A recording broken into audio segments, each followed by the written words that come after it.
Hello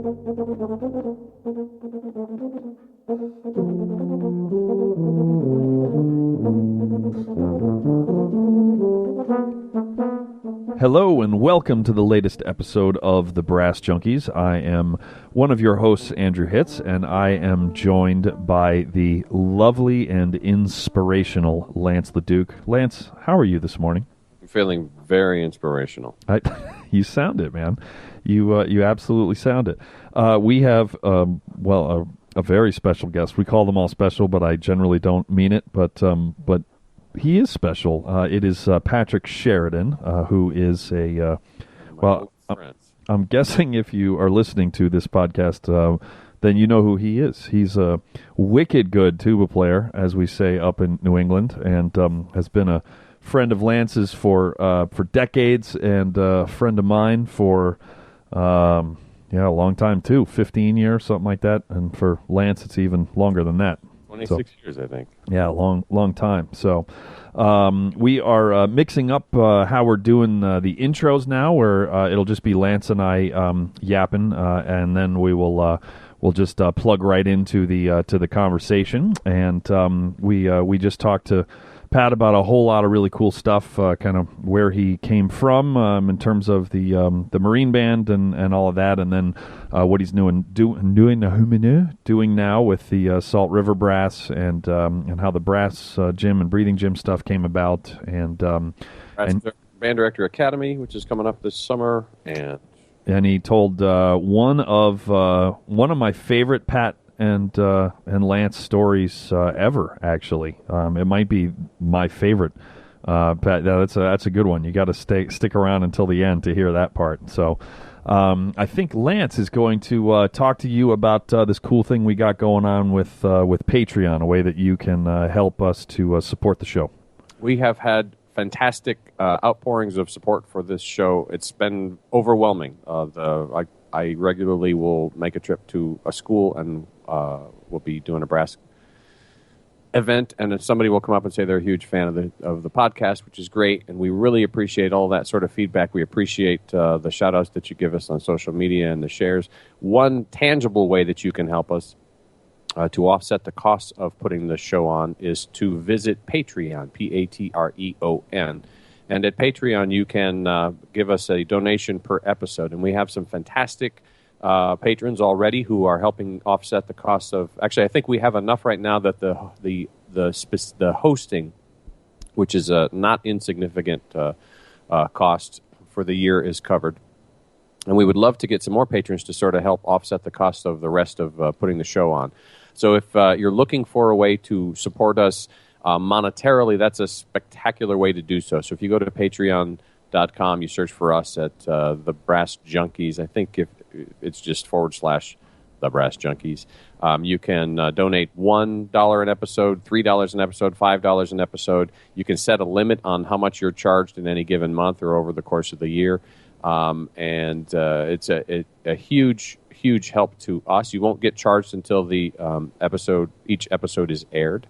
And actually, this is an insider tip. If you do sign up at Patreon, you actually get access to the episode about a half a day early. So I don't know if you're like super addicted to the show and you want to get access to it 12 hours or 18 hours or so ahead of everybody else, that's a quick way to do so. So visit Patreon. We really appreciate your help. We tried to set up an event for our Patreon patrons, and I dropped the ball on that, my culpa. And we're going to probably look at rolling out some Patreon patron-specific events and specials over the next few months. Keep an eye out. And the only way you'll find out about that is if you are one of our patrons. So for the patrons, thanks very much. If you're considering it, thank you very much. If you're supporting us any which way you're doing it, thanks very much.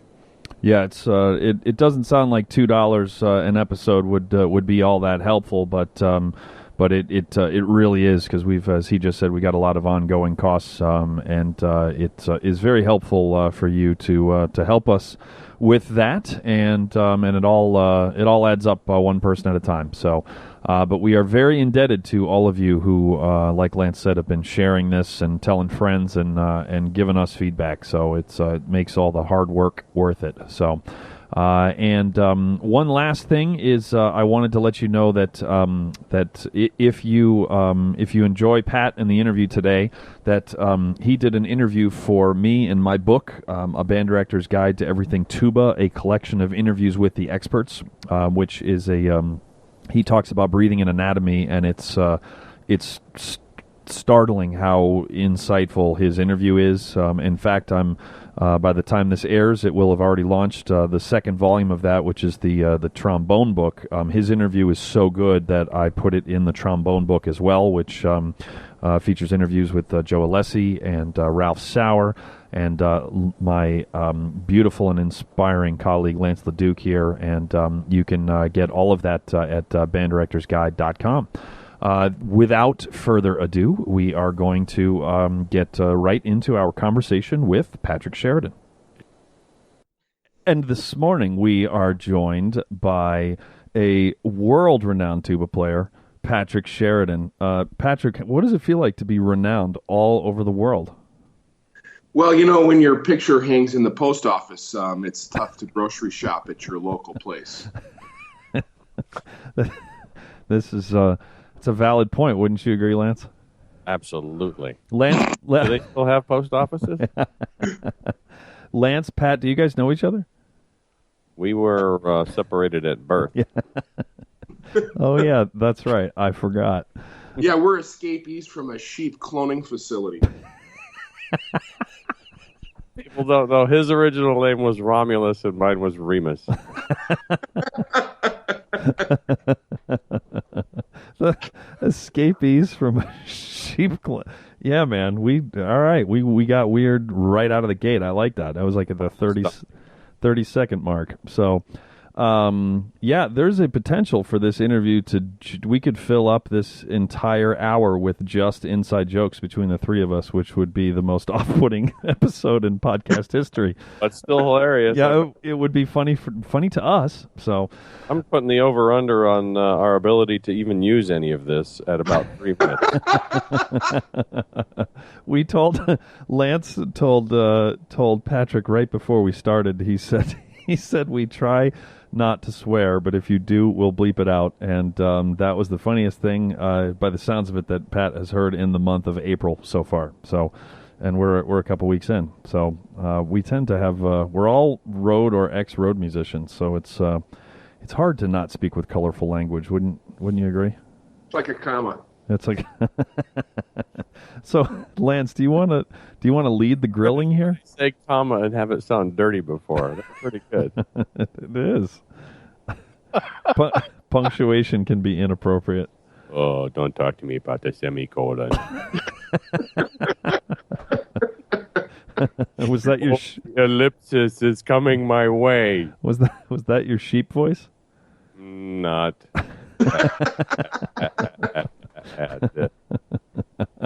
Pat, how long have we known each other? Let's see. Patrick was in the Marine Band. I was in the United States Air Force Band, and this was in the early 90s. And Pat enjoyed being in the military band as much as I did. And we recognized each other's scent and found our way to one another, and the rest is whatever it is. When did you go into the Marine Band, Pat? 1989 is when I joined the band. There's still a plaque up, right? For commemorating when he left. Rubber cemented scratch and sniff something inside of somebody's locker somewhere. Scratch and sniff plaque. There you go. See, those kind of brainstorms only come from someone with an MBA. So there's a little glimpse into the mind that is Patrick Sheridan. Let's do this. Not 30 seconds. Give me 72 seconds of what happened before you went into the Marine Band up to the Marine Band. Because I'd like to go with what you're doing now and what you will be doing, rather than spend a bunch of time on Patrick history, which is probably find-outable elsewhere. But can you give us a quick synopsis in 72 seconds of birth to Marine Band? Go. Find-outable. I like that. That's my favorite website. Well, I started playing music on the piano was a requirement of my mom that my brother and I take piano lessons all the way through high school, which explains why I got out of high school when I was 7. Because I love the piano so much. So I started on piano and was taking lessons with my mom, and was actually it was kindergarten when I decided that I wanted to be in the band. And it was a elementary school assembly, and the jazz band was playing. The 6th grade jazz band was playing, and they were playing, the hits of the day. So this is the Renaissance era. So it would have been like, Yellow Submarine, the like Herb Alpert hits like crazy, this kind of stuff. So they were jamming out, and the room was, full of, K through 6 kids. And they finished, and it was the 70s, so the hair was, parted down the middle, and you couldn't see the guy's eyes, except for when he was the drummer, when he was hitting, and he'd flip it back, and the hair would go all over the place. And they finished playing, and the room went off, and all of the girls were like screaming at the top of their lungs. And I was like, well, that's it. I got to get in the band for the chicks. This is it right here. And I had that moment in kindergarten, standing there looking around like, okay, drums it is, band now. So every day in the lunchroom from kindergarten until they let me into band at the end of 3rd grade, beginning of 4th grade, I asked the band director, like, hey, I got to get in the band today. He's like, well, why? I'm like, I got to play the drums. He's like, why the drums? I was like, for the chicks. For the chicks. Didn't you see what happened at that concert? So I was like out of my mind to get in the band. So then come the day you're supposed to pick your band instrument. So I'd already picked it, right, in kindergarten. So it's 4th grade, and we're end of 3rd grade, and I'm standing in line. But it's in alphabetical order, so my name, not forward in the alphabet. If I'd have been a LaDuke or a Hitz, I'd have been a drummer, but I was a Sheridan. So by the time they got to me, they had decided that 11 drummers in beginning band was the line, so that me, an even dozen, would have been too far. And if you sense any sort of like irony or irateness or some sort of undue I-word. homicidal thoughts about drummers, this is where it started.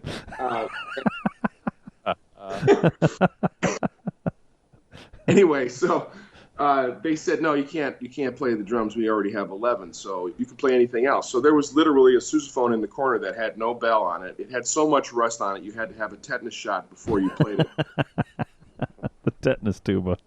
Yeah, definitely. Right. So I was like, I said, okay, fine. So we brought it home. So it was the sousaphone with no bells, basically B sousaphone, right? So I learned my whole life was in B.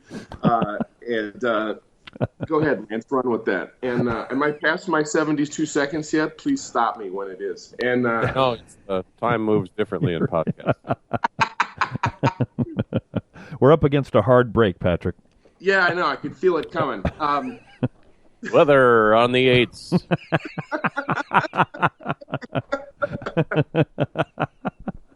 Lance, do you want to make a helicopter noise and give us a traffic report? Looks like we have a milk truck backed up on the I-84. Cottage cheese everywhere. All the humanity. Curds are covering small children. Curds. Run. Children covered in curds on the interstate. Sorry, Patrick. We really care about your story. Please continue. No, I like curds. Anyway, I'm from. I grew up in Minnesota, so they were right across the border. Grew up where? Minnesota. Yeah, Stripes. Did you eat a hot dish? Yeah, when I was on the sousaphone there playing my polkas, I was getting the hot dish down in through the lead pipe coming to me down in little pits, and it was good because it took the green out of the tube. You know what I'm saying? Took the green out of the tube. Wow, dead silence. That was awesome. Yeah. Everybody, I'll be here for the Welcome to my world, people. Big finish. Oh. So B sousaphone. Yeah, B sousaphone. Right now. Anyway, so so that was it. So that's how I started. And then my band director was really smart. He's like, if I want to keep this cat on tuba, I have to figure out a way to feature him. So like my very first concert, they played a piece called Hey Mr. Banjo, which is this chorus that the choir could sing, and then somebody from the band would blow for 12 bars. And so it was, hey, Mr. Clarinet, hey, Mr. whatever. So it was, hey, Mr. Tuba, and then there was a tuba solo. And so he sort of gave me what I was seeking since kindergarten, which was a chance to inflict something. So I got hooked on it. And it was really not about the tuba. It was really about chance to communicate. That was the real deal. So I played all that stuff. My mom was one of those. She registered me for every one of those talent shows that you can do in Minnesota, like the Minneapolis Aquatennial and the Minnesota State Fair, and all this different things where you could enter competitions against, people that were working during the day doing something else, and then would come sing New York, New York, or something at a competition. It was a great lesson early on because I kept coming in second place, and was like, well, until you can sing New York, New York, you can do whatever you want on the tuba and light yourself on fire. It doesn't matter. If somebody shows up and sings New York, New York, you might as well go home. Which is a great lesson. That's why I'm still sitting here talking on a podcast instead of working. Hey, we are the premier podcast of two jackasses interviewing brass players. Ding, ding, ding, ding. Ding, pencil. We have found our niche. That's it. So then roll forward. So that was it. I mean, I went, there was a stop off in high school that was at an all boys Catholic military school that was part of my formation that made me mostly demented still. And then I went to Northwestern and studied with Jacobs, downtown, and played in Civic, and spent a year at Arizona State where it was Parentoni in the fall and Jim Self in the spring. And the studio had Tony Niffen and Jeff Anderson and Mo Anderson and a variety of other characters that all have jobs and work. Tom Holtz. It was an amazing gang of people that were all there at the same time. And then a bunch of us got jobs at the end of that year. So boom, there's the Marine Band. So that's kind of how it went. Great. Now we can talk about something else. You decided that perhaps military life wasn't for you. You got out and did something that surprised many people, which was you went and got an MBA from the University of Michigan. So what was the thought? Why? Sure. I was sitting in the Marine Band, playing in a great concert band. When you play tuba in a band like that, you're playing cello parts and bass parts, and you're getting to, play basically the whole page. And so I really loved that. And there were some auditions for orchestras, and I got the music and started to work on it while I was in the Marine Band. And it was at that moment in my life, the thought of having less to do in an organization than what I was doing in the Marine Band in terms of concert work just wasn't interesting to me. The thought of going to college to teach at that point, I was in my early 20s.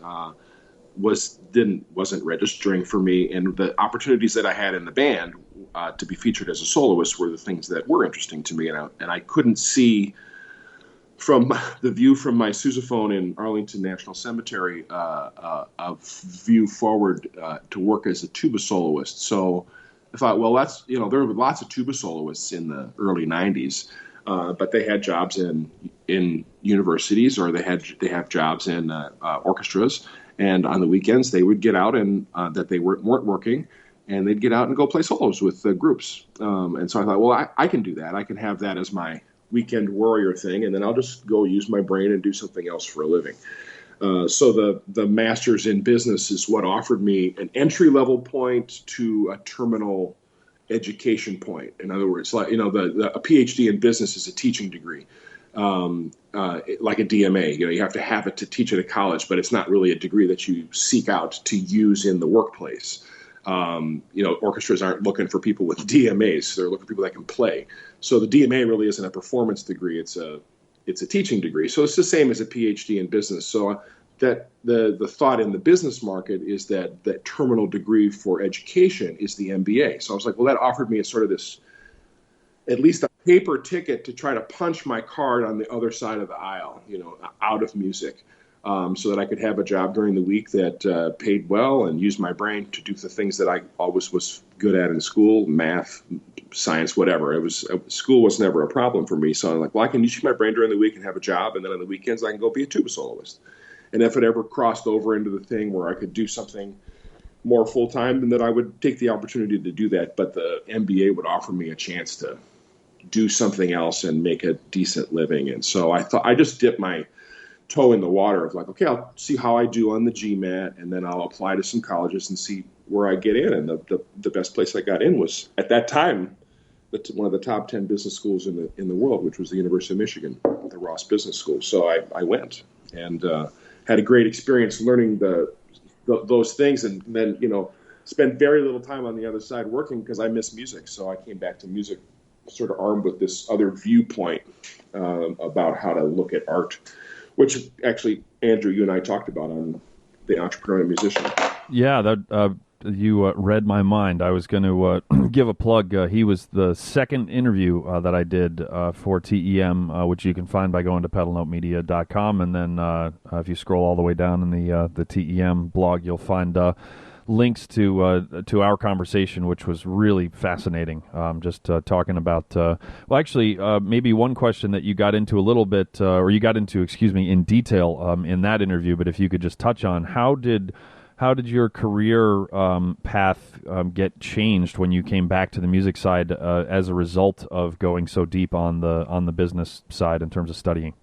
It just it freed me. Well, maybe it handcuffed me, maybe it freed me, but it freed me from ever having to think about like, oh, it's really important to play this piece because I think you can afford that sort of beautiful artistic ethos when you're a violinist or a pianist or something that has commercial traction that the average concert going audience wants to go hear. And so there doesn't have to be some sort of fireworks or clowns in the lobby to get people to come to a concert where the tuba is featured in the front of the orchestra. So I think that's what was the main thing that changed, was that it's like, this is a product. It has to be priced a certain way. You have to know where to promote it and what you're going to be and how you're going to do it. And so it forces you as an artist in that regard, with that viewpoint, to sort of forget about like, oh, it's about the art. No, it's about putting together a product that people are going to want to have. And the art of programming and the content and the sequence is the same as the art of the approach and the conversation that has to go on with people to convince them that they should hire, what I was offering. So it was just a more clinical view, and it was easy to have that feeling because that's the way it all was when in business school. Everything was just a clinical case study. It was devoid of emotion about like, but I want to play the Vaughan Williams, that kind of stuff, like some sort of artistic righteousness I'm not sure where that comes from, but I'm not sure that I had it, but it definitely died in business school. It was like, it just became very clinical. Like if you're going to put something together, and you guys both know this from working as, entrepreneurs in the business, that's it. We could stand around all day. It'd be beautiful if we had the option to just think about like, well, we're going to play this piece because people need to hear it, versus we have to make sure we can rebook and feed our families. And so that requires a completely different approach. What I remember talking to you shortly after you left the MBA, and did you go work on the Mercantile Exchange for a little bit? Yeah, so I went downtown and was also did some stuff for Leo Burnett on the marketing side, and it was good to be away, but at the same time, it was just a good perspective shift of like, okay, I walked away from something that I wasn't done experimenting with, or I felt more armed. Like, oh, okay, in two ways. One was like I was armed with some knowledge about I could probably apply these templates that I learned in business school to a tuba solo career, as funny as that sounds,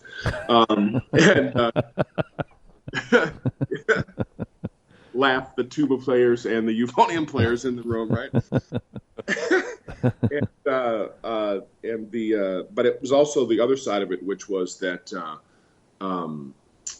more of like, okay, since I have these templates to sort of apply to working this as a business, I can also have this. I have this MBA. And so that was in the first years of doing what I was doing. I would get really busy, and at the end of every year, I'd apply for some sort of job that was not in music, just to see if that piece of paper that I'd spent money on and time on was worth anything still, and it was. So it was also this sort of backup thing. In other words, like, well, if there's nothing to do as a tuba soloist, or and that's of course evolved, but then I have this piece of paper that's like my ticket. I can sort of take it out and go, see, I have this, and then I can go do something else. So there was also freeing from that standpoint. In other words, there was a hedge that made jumping off the cliff feel a little bit safer, I guess. So fast forward, I remember, boy, we're old now, man. I just like crazy. I remember a day. I believe it was a Tuesday in June. The honeysuckle was blossoming, and so were you. So, you were. There was curd on the highway. That'd be a good band name, Curds on the Highway. That's because it sounds like turds on the highway, also, which is also funny. For that debut track, The Slippery Slope.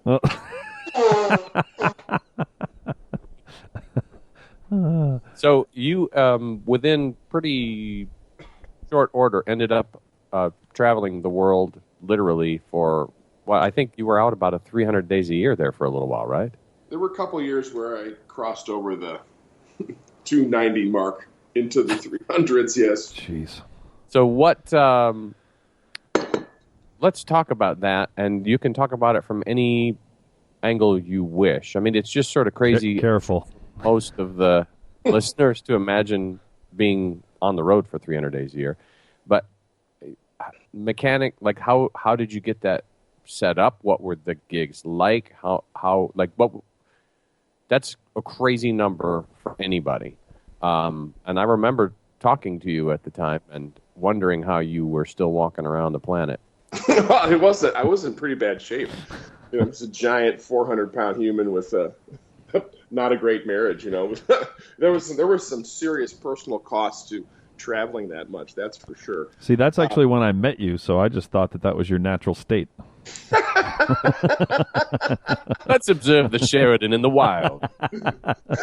Yes, he is going to eat all of that. He seems normal for a completely messed up guy. That's why this is called Brass Junkies. Yeah. Oh my God, it's an intervention. This will air on A&E. There's a film crew waiting to come in your living room in about 10 minutes. I'm walking around the house looking for Ellen DeGeneres, I'm telling you. She's dancing in your driveway. Wait, are you Holy speaking cow. She is, right. She was kind enough to wear white pants again. Dance, Patrick, dance. Oh, goodness. So, more about you, what was Patrick. The question? More about you. How are you on the road 400 days a year? Yeah. It was a combination of things. There were some things that sort of hit right in the middle 90s that sort of came together. So there was a new development of instruments from Boozy and Hawks, from Besson, and I was involved in sort of the finishing end of that, and then a huge amount of promotion for that. So that got me to Europe quite a bit, and sort of was able to intersect with the brass band world and the concert band world, which is huge in that part of the world. And a lot of times doing promotion for instruments. And then that sort of led to some things where I was teaching at a couple of universities as a guest because I was there so often. So I could sort of be a regular visiting professor at a few universities and provide some value other than the usual sort of drive-by 3-hour masterclass and then move on. I could see people, once a month, every 6 weeks or so, and be sort of this extra teacher. So that was super fun.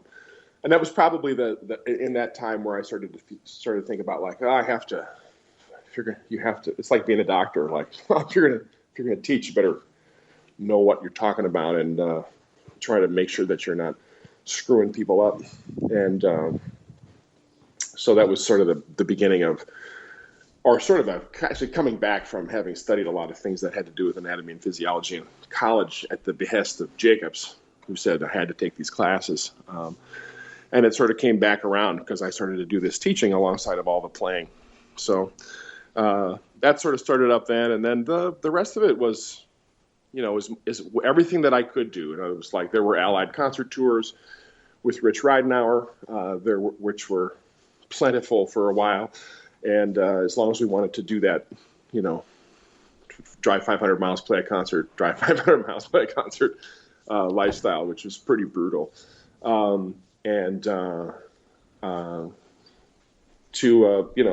Playing with some orchestras, lots of community band work, and then right after. I mean, I don't think I had been back sort of into quote unquote being a tuba soloist, which in the beginning was teaching 80 half-hour lessons a week at a couple of different high schools in Chicago, and running out on the weekends once in a while. That's how the first year looked. I moved to Arizona and became Sam Palafian's neighbor, and that was the beginning of about an 18-year stretch of this great collaboration that was on a teaching level and on a playing level, and a just sort of like everyday kibitzing level about teaching and playing and creativity. That was that helped shape a lot of things. That Brass Gym, Breathing Gym, Dos Amigos, all kinds of stuff came from that great time, just because we were neighbors and Sam's one of the great sort of promoters of people doing something different. So he was definitely behind in fact, that was sort of how the breakout came. It was the very first Symphonia recording. Sam was the president of TUBA, or otherwise known as Euphoniums and Tubas for Musical Excellence, EADME, for the listeners out there. And thank you. That's from Steve Rosse, by the way. He's the original. That was the write-in vote in '96 for the new name. Anyway, didn't make it. We went with IT instead.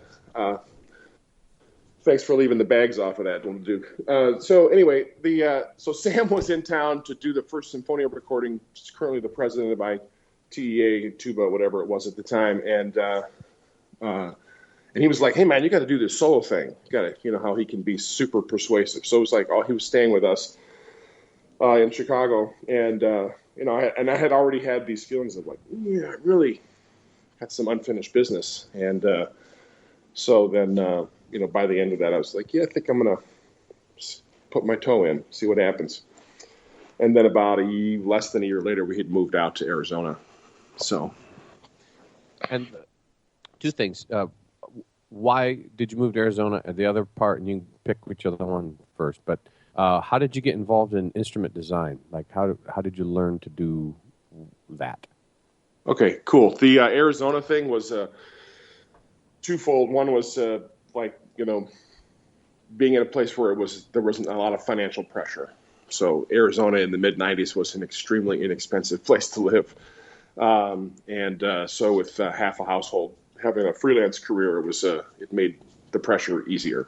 From a practical standpoint, it was great being in the middle of the country to fly everywhere, and it had a big international airport that had direct flights overseas. But living in a place like that also means that the airport shuts down and there's delays and blah, blah, blah. And it doesn't happen in Arizona. Hardly ever. So it was also a practical thing. But sort of the other one was like, I need a bouncing, someone to bounce stuff off of. I need an advocate and a devil's advocate all at the same time. To make sure that my thinking was straight and clear. Because when you get to a certain level of playing or a certain level of thinking, there's not a lot of people around you that'll look at you and go, that'd say anything other than, yeah, great, sounds great, go for it. Sort of like the parents that have given up on their live-in 28-year-old. Hey, guys, I got a job at the ice cream shop. Oh, great, honey. That's how like everybody would respond. Hey, does that sound good? Oh, Pat, it sounds great, honey. It's like, oh, okay, great. I'm not getting any truth out of this. So that's what I think every time I see some celebrity who's wearing some like just unbelievably stupid hat that they don't have a single person in their inner circle who is the person designated to say, hey, dude, you're famous, you're a sex symbol, and you look like an ass, take that off. They all just go, yes, you look great, and then they let them go out. So you needed someone to tell you sounded like an ass. Yeah, exactly. Or that the idea was crazy, or no, you shouldn't be playing that piece, or you should be, and so that was Sam provided a great, bouncing board, and he's also from the standpoint of having known him since I was a little kid. It's a special relationship we have in terms of the truth. Like I just like, no, dude, shut up, tell me the truth, and then he would, okay, man, okay, man. So that was super important at the beginning to make sure that from everything from a sales approach to an organization to the leave behinds to the material, the way it looked, to the concert order, to the content of it, to what you're going to say to an audience, all of that sort of forming of the thing that became the product that I do now was a collaboration with another brain who had already done it twice, Empire and Traveling Light. And then the horn design stuff, how'd that come up? Yeah, so that was I did some stuff in the beginning to my own Yamaha with Dave Kratz, who was a horn player in the Army band, and a fellow like a mental patient, right? Hey, Pet, how's it? Good to see you. Yeah. Took apart and reassembled your tuba. Looks like the Eiffel Tower. Blow in here. Fellow mental He's patient. awesome. He's a genius, but it was awesome. Yeah. It came with a level of craze that was so when you'd go visit him. For me, it was twofold. I was going to learn something about instrument design and how he was going to fix my tuba, and it was also like getting to go to the zoo and watching the monkeys, do their thing up against the wall, because it was like that's like Dave was like.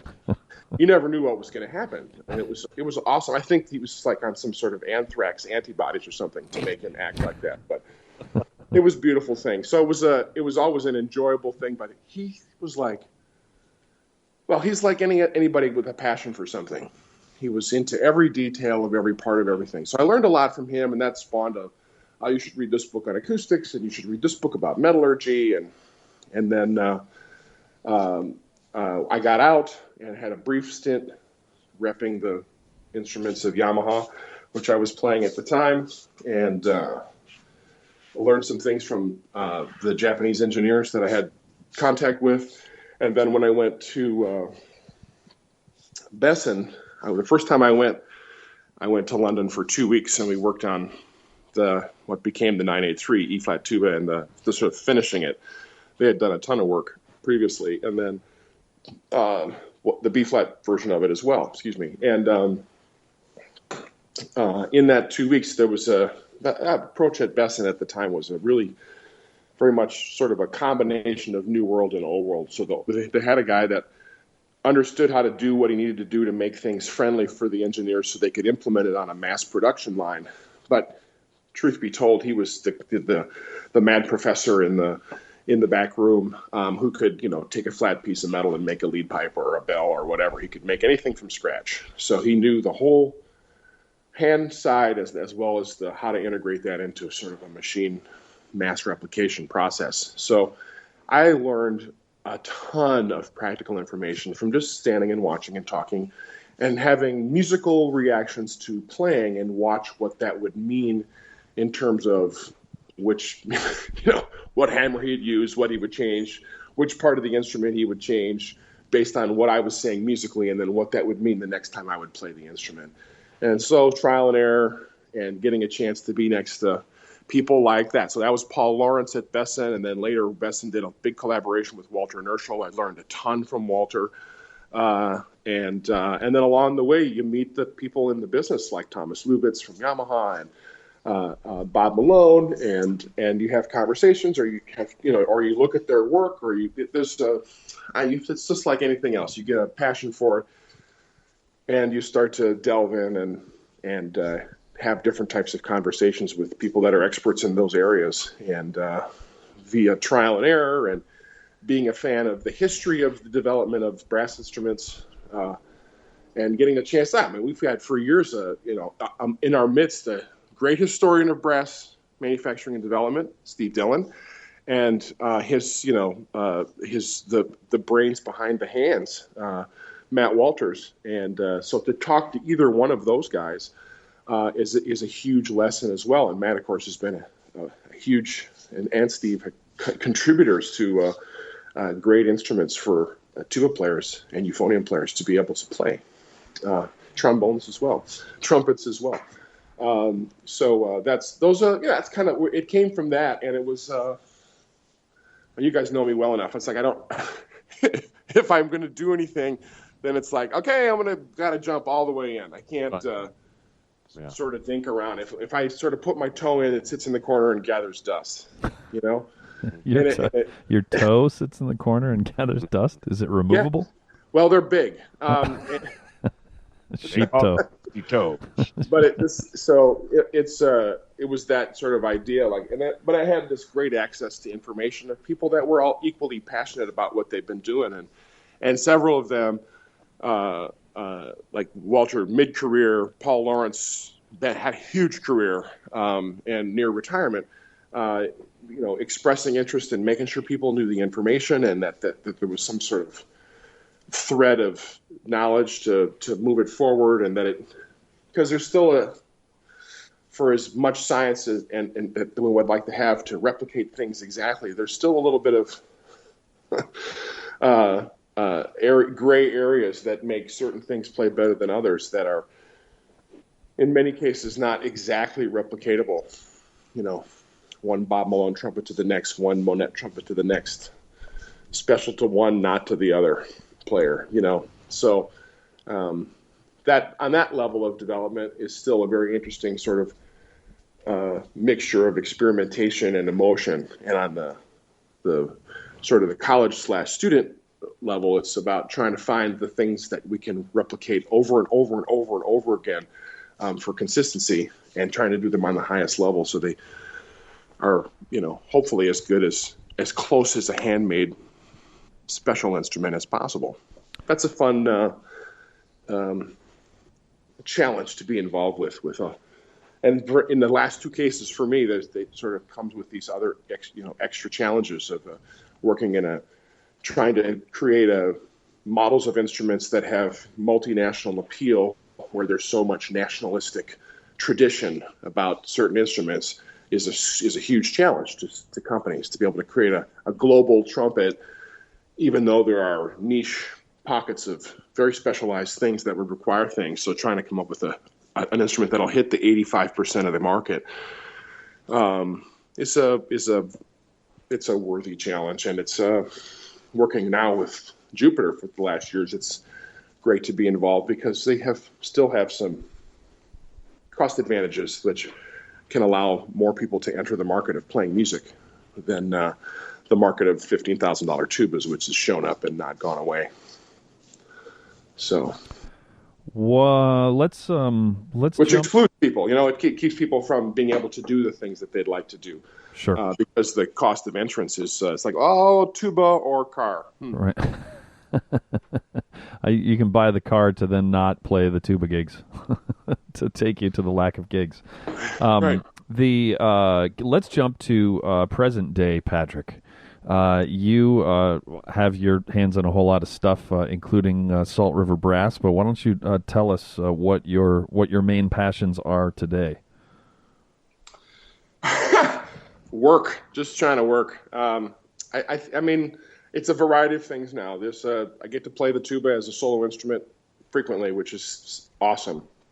That there's still a market for that, and I can still do that. I also teach a lot as a guest at universities and high schools frequently.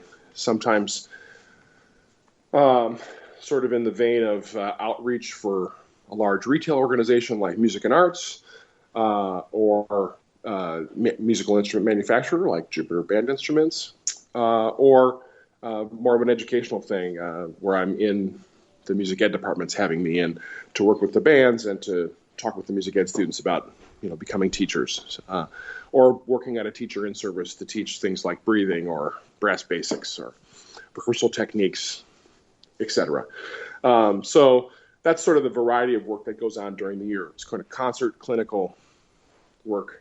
There's some work that I do in the house as well, which is almost all the private teaching is I would say I wouldn't say it's exclusively, because I'm not trying to make it that way, but it's sort of the clientele that comes is almost all of it the nature of fixing issues that are either anxiety related or neurologically related.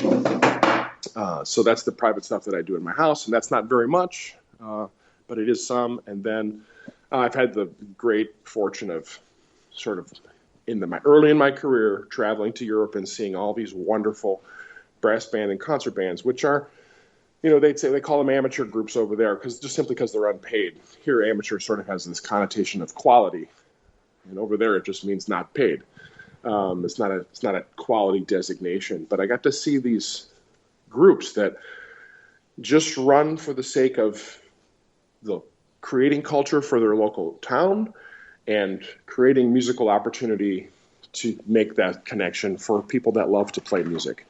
And love that. Like the director of the Dutch Marine Band in the early 90s, mid 90s, retired, Gert Boutenhaus, he was this phenomenal clarinet player that became this phenomenal conductor of an incredible band. And he kept the whole time this little town concert band very close to the town where he lived, and was the music director of this concert band. It's a community band, a beautiful, good group, but it's much more about connecting to the community than it was about working with quality music, because he was working with one of the greatest concert bands on the planet at the time. So that he had this ethos that every Thursday night was, no, this is town band. We go to town band. We all go together. It's all family, and we go early to get stuff set, and we put up the chairs in the stands, and then we have a rehearsal, and then we stay late and drink beer, and we talk about family and music, and that was sacred. And so I was like, wow, I really desire that for myself, because when you work all the time not at home, and the things that you do that everybody enjoys so much everywhere else, it's like, it would be nice to do this at home. And so one day I'm actually in the grocery store in the local Fry's here, and this little old lady I saw a lot in the store was behind me, listening to me talk to the cash register operator of where I'd been, somewhere doing a concert somewhere. And this little lady behind me, she says, well, do you ever play here? That we could come hear you? And I was like, and my answer was no, because that was the truth at the time. It's like, no, actually, you'd have to come to my house and bring a lawn chair and sit out front. With Ellen. Yeah, right. Look for the white pants, turn left. Right. So that was one of those things that I had sort of desired, and it was just sort of weird set of serendipity. This Bob Spivacek, who's director of bands at University of Idaho, where Dan Buckfitch teaches. Actually, he brought him there. That's another story. Was retired and moved here and was playing in the Salt River Brass. And we knew each other because he's a great euphonium player, and he taught lots of people that live here. Deanna Swoboda was one of his students, so she went to undergrad there. And so he was like, hey, would you ever think about conducting a brass band? And I was like, oh, Salt River Brass. Well, that'd be fun. We were actually in Finland at the Lieksa conference. And I was like, that'd be fun. And just let me know sometime. So the next year asked me to do a Christmas concert, and I enjoyed it. And the relationship grew. And eventually, I think by 2003, I was doing most of the concerts every year, and enjoyed this local lab opportunity to have a place to conduct, write, arrange, teach, and invest in my home, the culture, the cultural scene of my hometown, which I'd never had the opportunity to do before. So it's been fun to be involved, to watch it, evolve into something different than it was, and to be able to now have these really fun opportunities. And we made a record with Harry Waters. Harry's one of our regular guests. We've had lots of great soloists come out. Lance has been out to play and to sing with the band one Christmas. It was awesome. And next year we're doing, we have Rex Richards coming for the second time, and we're doing a brass band world premiere of a new Alan Vizzuti concerto called Three Whirlwinds. And I'm doing this new thing that I did with the Army Band. We're going to do that with brass band by Rob Tehan called Collusion, which was a concerto he wrote for me, and Pete Meekins read me a new piece which will premiere next year as well. So it's turned into this really wonderful thing that has quite a high artistic ethos, and it provides all the great personal things for me, but at the same time, it's, we closed the concert our season last year with pictures in an exhibition, and the band just played tremendously. So it's a professional level ensemble that's providing a great cultural service to the city of Mesa, and we play in a beautiful hall, and the band's financially solvent, which is like this great, beautiful little community band success story. So it's been really fun to have that as a personal thing. It's like bowling night, and as well as a development thing, for all of the things that I like to do that are beyond playing, which conduct, write, teach, lead. It's a great place to have 16 years, one night a week, 30 minutes of breathing / playing lab of how to breathe, how to improve, how to play, how to integrate those things as a sort of a upfront rehearsal technique for offering a community band, people that want to improve, that don't have a lot of time to invest in their playing because they're professionals doing something else during the day. And a way to hone that and tweak that, where it's now, Sam and I have this coming up on our second year of running a thing called the Band Director Academy, which is at the University of Oregon, which is for up-and-coming music ed students, but mostly geared towards professionals who've been in the business a while, who are looking for something post-masters, post-undergrad, as practical techniques for running their ensembles at their school. And that's what's really born of the years of Sam running jazz bands and guesting as concert band clinician, and for the years of me running the Salt River Brass sort of turned into this thing. We have a codified practical approach for integrating a lot of great basics into a concert band or orchestra or chamber music rehearsal. So cool how much stuff you've got going on. Not only how much stuff you have going on between the Band Director Academy and all the stuff that you've done. What is there left for you? Like what have you not accomplished that you are looking to accomplish in the future? There's a couple things I'd like to be able to participate in. I'd like to let the conducting thing continue to develop. I feel like I'd like to be able to do that. I had a couple of different opportunities. One was at UCLA after the director of bands there for a long time, Tom Lee, retired.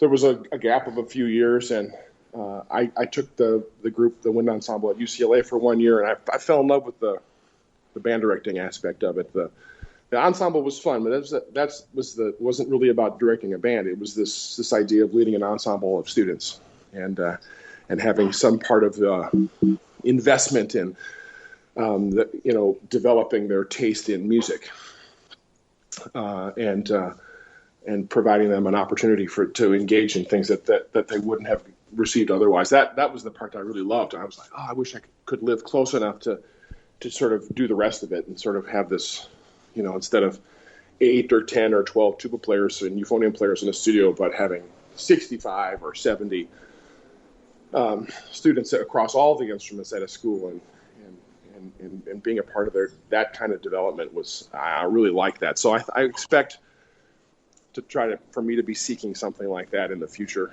whether it's as a university related thing or if it's more related to maybe being a pops conductor, sort of combining the things that I've done forever in terms of being a comedian on stage with, good thoughts about programming and trying to offer some products that maybe that world would like to see.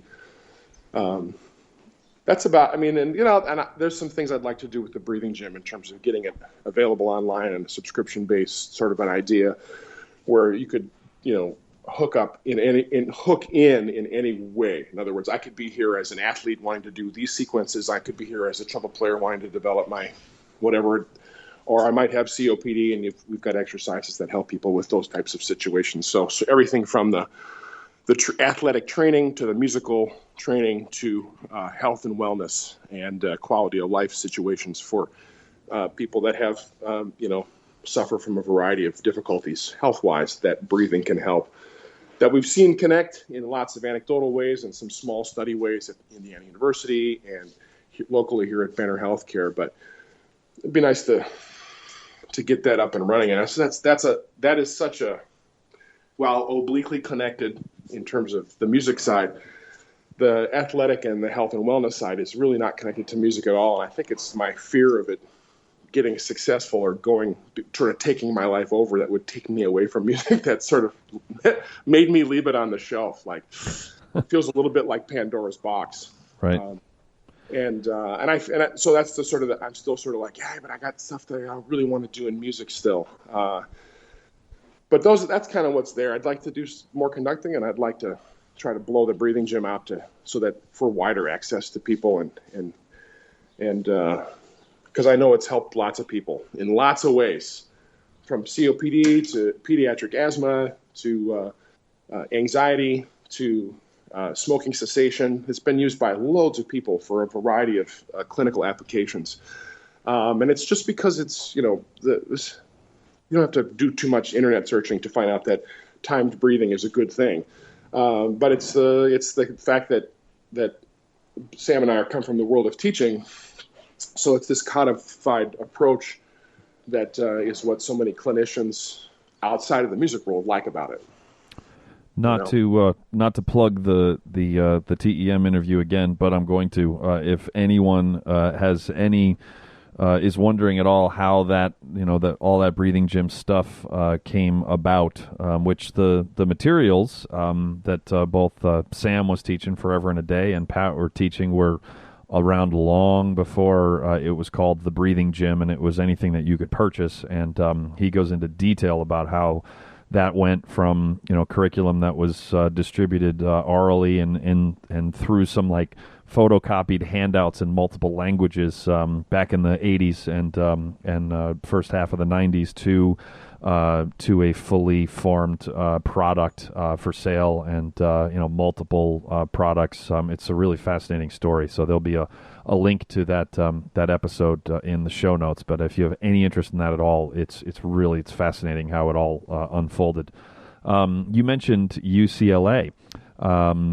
And so you, I'm sure, are aware and concerned, as the rest of us are, about your former colleague at UCLA, Jens Lindemann, his chop problems. So we like to give every guest an opportunity to give him some advice or some words of encouragement or whatever they feel is appropriate. So what would you? Jens listens to every episode the day it comes out. So what advice would you give to Jens for his chop problems?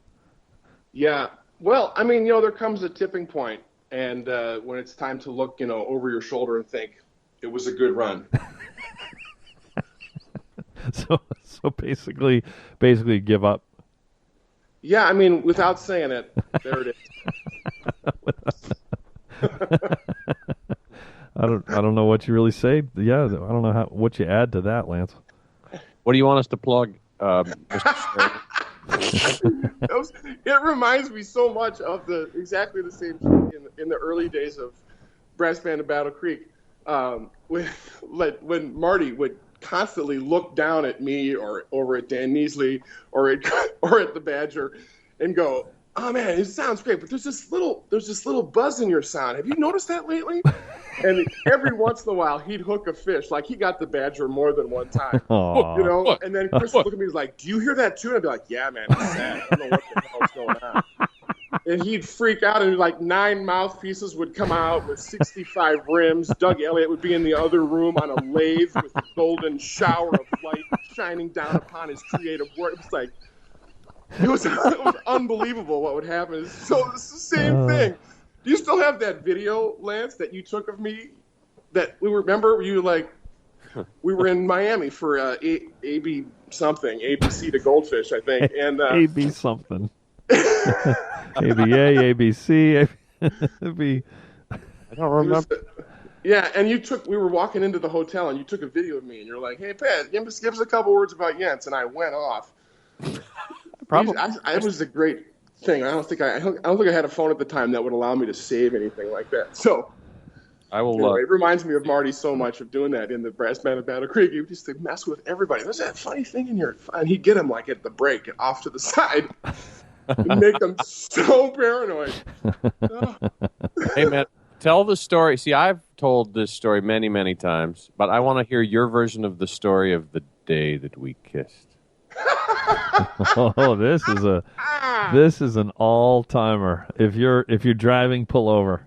Yeah, well, I mean, the context is that there was years of you and I pulling crazy crap at all types of public venues, and I love how you just for being like mental patients in public. Right? I love how you just put that in past tense.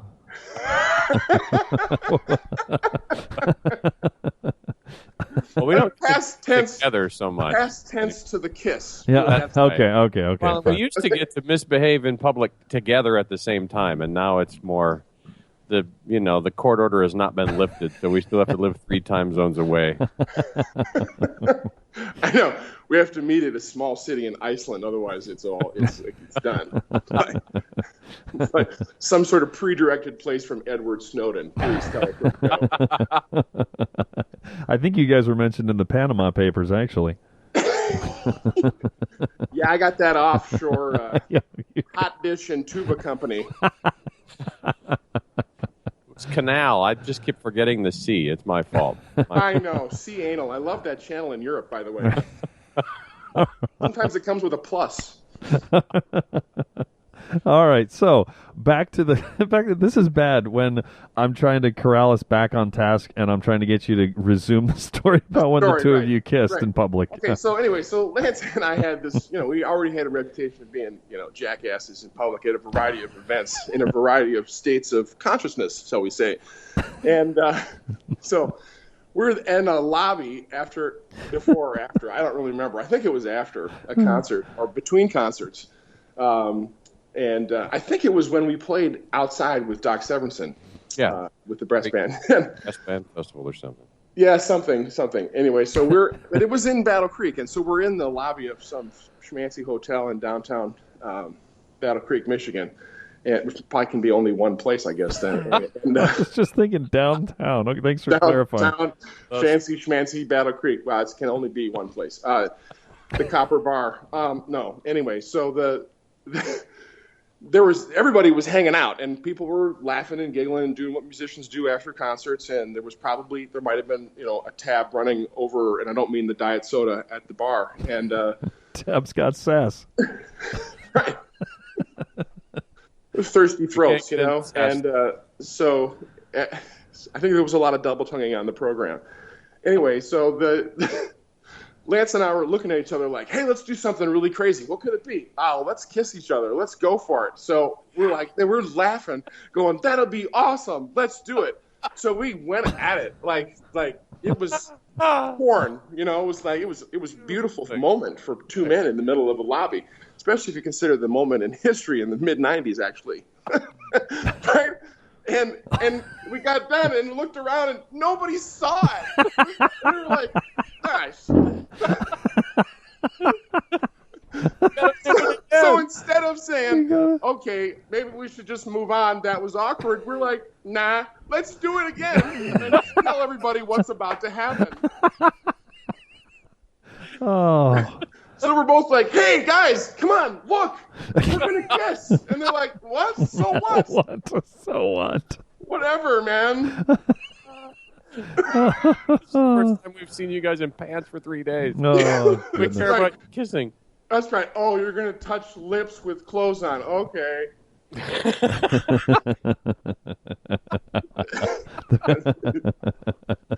We don't see any other animals around. What could possibly happen?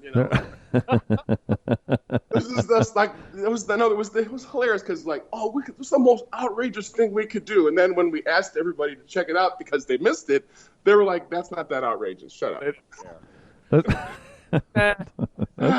Not thick enough. That's nobody saw it. If two guys do a gag kiss in the woods and no one's there to hear it, did it happen? Yeah, what happens in West Virginia? Yeah, there you go. All right. Where can we find you online, Patrick?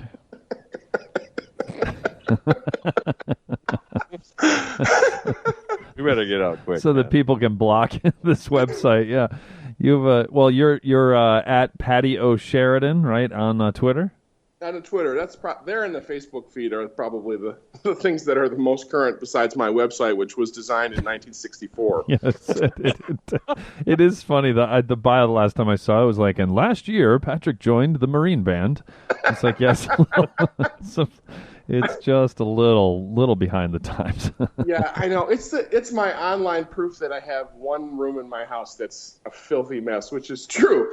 And it's like the whole house is in perfect shape, and then you go into my office, and it's just piles of stuff. Then you can look in, and it's like, wow, there's a paper clipping from the moon landing. That's great, Pat. What do you have with that? Well, this has been a pleasure. Well, thanks for having me. It's nice to be had. Yeah, of course. Of course. In fact, you were scheduled earlier, but then there was some sort of a family emergency, like a swimming accident or something like that. Katie had hit her head diving in the pool or something like that. Yep. So always a good idea to have water in the pool.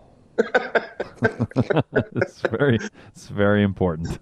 It didn't say that in the directions when we bought it at the Walmart. It didn't say that. There you have it. I learned that later. It said water not included. Yes. Include that I'm supposed to put it in. Perfect. Yeah. Lance, am I forgetting anything, or are we done with this lovely human? Well, we're going to have another episode, I think, where we unpack. I mean, Pat sat on Barbara Bush's lap at one point in his life. And that's a story that needs to be told. But not now. Let's save that, actually. That's a perfect teaser for Patrick Sheridan Part 2. That is a perfect teaser, yes. Well, thank you, Patrick, and thank you, Lance. Really, it's an honor. No, thank you. It really is an honor. No, thank you. You're my muse. No, thank you. All right, and that will do. And it. now back to cottage cheese. Yeah. On the Yes, curds, and that does it for another episode of the Brass Junkies.